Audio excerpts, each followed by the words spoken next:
dalam buku negara Kertajaan. Ini garis besar dalam negara Majapahit. Tertulis nama Kaliwang sebagai salah satu pusat kota Majapahit di Pulau Sumbawa. Di Kaliwang ini di Salopal sebutannya. Kota mana? 1360. Buku negara Kertajaan atau CBH yang ditulis oleh Tuhan itu ditemukan di negara mana ditemukan. Disimpan di situ kenapa? Nanti ada sejarahnya. Kemudian berdirilah kerajaan Islam pertama di Pulau Jawa, namanya Kerajaan Demak, atau biasa diperluas Kerajaan Demak pertama pada tahun 1476. Sekaligus kemudian berdiri Majelis Dakwah Wali Songo yang ketuanya adalah Sunan Giri dengan beberapa tokoh. Wali Songo memang pendirinya 9 tetapi lebih dari 9. Kemudian pendiri dari Kerajaan Demak Mataram ini namanya siapa? Raden Patah. Patah itu artinya pati, pembuka. Kemudian di saat di Turki kan ada Muhammad Al-Fatih yang menaklukkan Konstantinopel. Ya pada tahun 1453 23 tahun kemudian berdiri Kerajaan Demak Mataram. Dan itu transisinya berlangsung dengan baik dari Kerajaan Majapahit. Tidak terjadi apa-apa karena Raden Patah ini adalah putra dari Raja Majapahit terakhir, Brawijaya V. Ini mulus transisinya. Setelah berada dari Patah, maka strategi dakwah Islam di Indonesia adalah dengan cara mengislamkan pusat-pusat kota Majapahit. Jadi target utamanya ini mengislamkan pusat-pusat kota Majapahit di seluruh Indonesia, itu Nusantara, termasuk Kaliwang. Pada tahun 1542 dikirimkan salah satu wali songo yang terbesar. Salah satu wali songo terbesar dari Sunan Giri itu namanya Sunan Prapen. Saking besar membawa ilmu, kekuasaan dan pengaruh dari Sunan Prapen ini sampai penulis-penulis Belanda menyebut beliau sebagai The Pope Panjawa. Ya, Sri Paus ini pemimpin gereja Katolik dunia. Beliau diberi gelar itu. Tahu kan beliau datang ke Romo kosong. Kemudian mengislamkan Romo. Setelah 2-3 tahun beliau di sini, alhamdulillah kemudian Romo menjadi bagus. Setelah itu tahun 44 beliau bergerak ke Kaliwang dan ke Pulau Sumbawa. Dan alhamdulillah kemudian Raja Kaliwang masuk Islam. Dan tradisi di situ kalau rajanya masuk Islam maka rakyatnya juga ikut masuk Islam. Jadi berdirilah kerajaan Islam di kerajaan Islam Kaliwang, melanjutkan apa yang dulu menjadi apa yang tertulis di negara Kertajaan. Jadi ini sejarah besar. Kemudian ya saudara-saudara kita yang akhirnya apa terjadi dengan Islamisasi Pulau Jawa. Nah, yang tidak saat itu belum terpanggil masuk Islam diberi pilihan oleh Wali Songo, silakan pindah ke Pulau Bali. Makanya kemudian mereka pindah ke Pulau Bali. Mereka kemudian di Pulau Bali itu mereka menyebut diri sebagai kelanjutan dari kerajaan Majapahit Singosari mereka. Jadi berdirilah itu ya, kemudian karena Bali tidak sebesar Jawa, Pulau kecil ya. Jadi kemudian sejak Sunan Prapen itu kemudian juga berhasil mengislamkan kerajaan Goa Masa.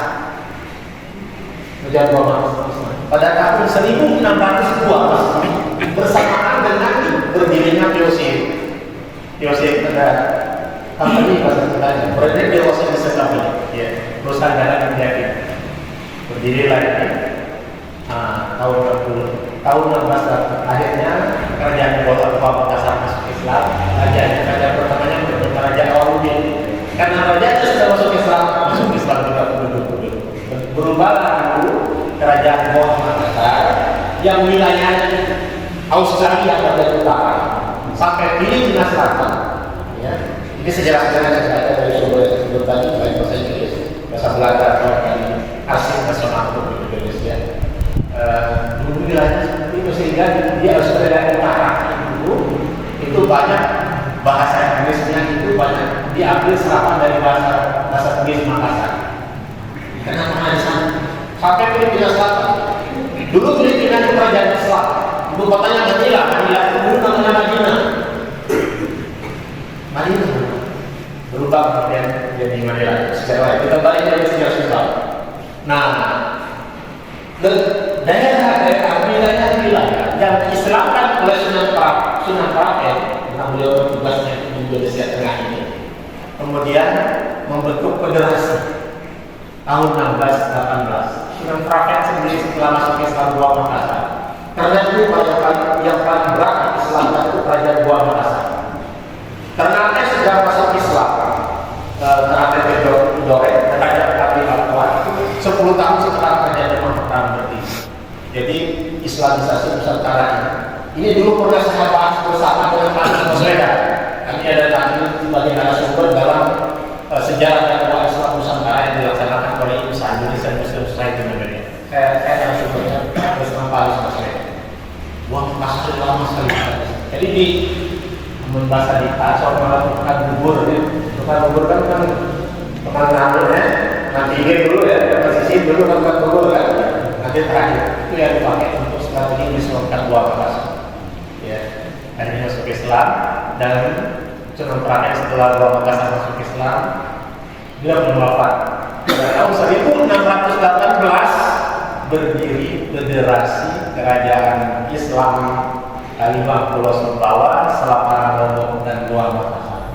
So, kalau kamu berteriak terus dengarkan saya Arab Bugis, Arab Makassari dan lain-lain. Mereka masih memakai bahasa. Itu federasi dulu kita 1618. Federasi 3 kerajaan besar Islam ini yang diislamkan oleh Sunan Prapen. Makanya saya masih sering berdoa, terutama ponakan saya di Nurhak itu rutin, Muhammad bin Nurhak rutin di Goa Makassar kalau ada acara untuk kerajaan Goa. Dan saya bersahabat dekat dengan Raja Goa ke-38 baru saja ya.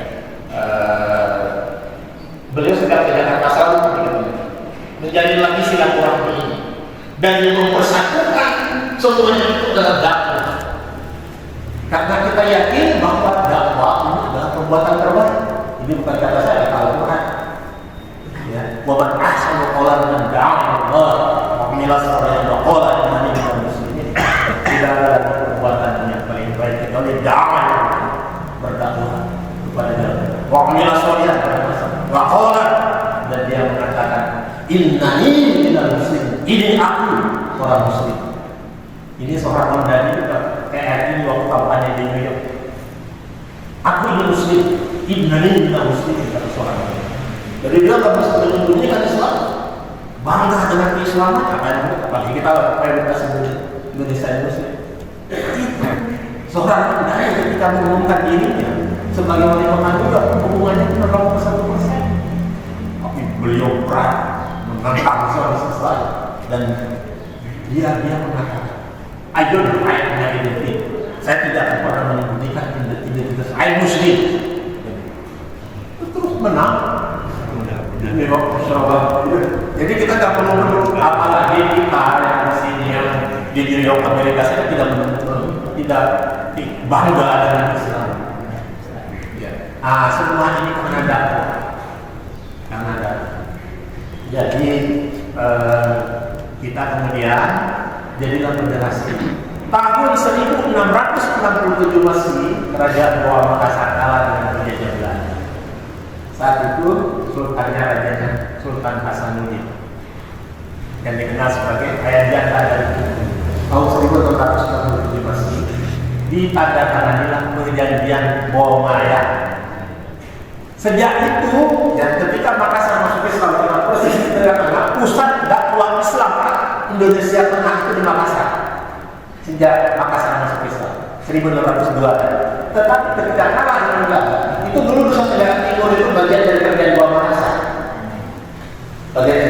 Tapi dari tahun 602 sampai 1667, nanti 5 tahun belum bisa terjadi proses intensif dan Nusa Tenggara Timur dulu. Kalau kita Lombok Sumbawa ini lebih dulu masuk Islam, 1545 Masehi. Kita lebih dulu. Itu sebabnya Nusa Tenggara Timur itu setelah itu dikuasai oleh Portugis, yang Belanda, sehingga mayoritas Muslim di sana. Sementara kita Lombok dan Sumbawa lebih dulu karena Islam kan sudah perangnya. Pusat kerajaan Majapahit itu di Pulau Sumbawa itu 2, Kalimantan sama di ujungnya 5. Itu tertulis dalam buku negara pertahanan KBRI Majapahit. Nah, kembali lagi kita 1618 itu kemudian federasi, sehingga nanti itu karena federasi yang Raja Salapara, yang Raja Kaliwang jadi raja juga di Gua Makassar atau jadi perdana menteri. Ya saya buyut langsung dari namanya perdana menteri Goa, Mahmud Tensila. Mahmud Tensila ini dulu kalau di sana kita disebut di Makassar karena Sultan Sumbawa Datuk Kaliwang. Kalau di Makassar kita sebut. Dulu beliau Sultan Sumbawa Datuk Kaliwang. Jadi perdana menteri Goa, Mahmud Tensila. Nah saya dengan kerajaan Goa itu sama-sama buyutnya di Mahmud Tensila, perdana menteri Goa Makassar. Makanya kemudian istilah kemarin dengan dasarnya benar. Nahnu muslim, qoblahu kulli syai'. Kita muslim sebelum segala sesuatu. Nahnu du'a qoblahu kulli syai'. Kita tinggal sebelum segala-galanya. Sebelum sebagai guru, sebelum sebagai entrepreneur, sebelum sebagai dosen. Kita ini nomor satunya adalah muslim.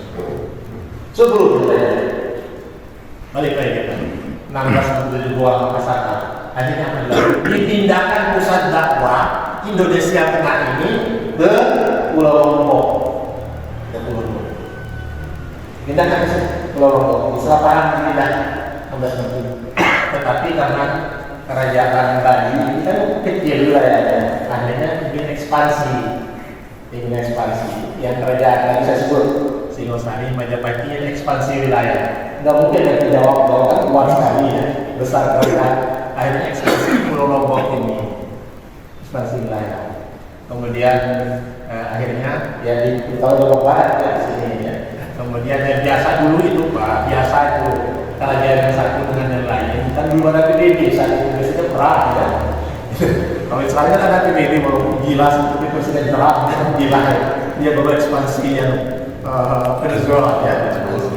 Kalau dulu itu biasa ya perang, dalam rangka ekspansi wilayah ya. Datanglah kemudian ke sini, kemudian saat itu akhirnya pada akhir abad ke-17 1690-an dipindahkan pusat dakwah Islam Indonesia Tengah ini dari Selapara ke Kaliwang. Jadi ini saya sebut itu sumber-sumber Belanda, sumber tulisan dalam bahasa Inggris, tapi penulisnya orang Belanda. Dipindah. Itu dulu Selapara, sampai akhirnya Selapara dengan kerajaan Islam Kaliwang itu disebut sebagai Kemutan 4. Kemutan 4. Karena di Kaliwang itu ada Kemutan Telu. Apa itu Kemutan Telu? Pusatnya di Kaliwang, kemudian putra mahkotanya itu tinggal di Jerewe atau di Serang Serpong. Makanya itu Kemutan Telu. Ya, jadi seperti itu. Wilayahnya dari Pang dan Gunung sampai Songkang. Kalau sebuah besar itu baru berdiri kurang lebih 1860 sampai 1470 belum ada sebuah besar ya. Dan karena Kaliwang ini kota tua, itu kota Kaliwang ini tertulis dalam risalah rapat persiapan kemerdekaan Indonesia PKI 1945. Kaliwang itu membesarkan itu karena Kaliwang. Jadi kita sejarah kita besar, sejarah Kaliwang. Dan besarnya kita karena jirau Islam. Karena semangat Islam yang tadi, karena tadi maaf ya kerajaan Bali ekspansi wilayah, akhirnya karena kita saat itu sudah Kemutan 4, datanglah hijrah hati sebelum 1725 yang sesudah 1725 dalam bentuk apa? Dibangun benteng pertahanan di Pulau Lombok ini di beberapa tempat. Di situ Ya, bisa nggak kita sebut nilai kita sudah lama 12.5 berapa tahun sekarang? Ya, 1725 sekitar itu sudah berapa tahun? Sekarang 2026 berarti berapa tahun? Sudah berapa tahun kita di sini? 150 tahun ya kurang lebih ya. Kurang lebih segitu lah ya. Karena hijrah terus berlangsung setelah tahun itu masih berlangsung hijrah. Jadi kita datang ke sini adalah kita hijrah dalam rangka bekerja sama dengan kerajaan Selat Arab supaya Hongkong ini tetap menjadi mayoritas muslim. Kita toleransi lah dengan saudara-saudara kita karena agama ini lain wakil ini tidak ada paksaan. Tapi ini sejarah. Kita hijrah ke sini dan kemudian dari benteng-benteng pertahanan dulu itu kemudian menjadi kampung-kampung Islam ini termasuk di Karang Kalimantan Cakran. Nah, ketika terjadi perang Salamara tahun 1925 itu Sultan Sumbawa dan Khalifah Muhammad Samadina syahid di sini. Saat itu Bali kerjasama dengan Belanda kalah. Ya. Nah, jadi pindah pusat dakwah Islam itu dari atau tempat ini ibu kotanya Kaliwanggu karena patokannya yang strategis itu di Kaliwanggu itu lama 200 tahun. Dan ini sejarah-sejarah kita baca ya tentu apa relevansi dengan nomor satu relevansinya adalah seperti ayat yang saya bacakan tadi surat Al-Baqarah ayat 218. Innal ladzina amanu wal ladzina hajaru wa jahadu fi sabilillah ulaika yad'una Allahu. Sesungguhnya orang-orang yang beriman itu adalah orang yang berhijrah. Iman hijrah, kemudian berjihad pada jalan. Ulaika yad'una, mereka itulah yang berharap rahmat Allah. Allah maha. Jadi kalau kita berharap rahmat Allah, naungan Allah, maka iman hijrah jihad. Kita sudah melaksanakan hijrah. Dan kita datang ke sini adalah dalam rangka hijrah, mempertahankan status mayoritas Muslim di Pulau Lombok ini yang diislamkan oleh Wali Songo Sunan Prape.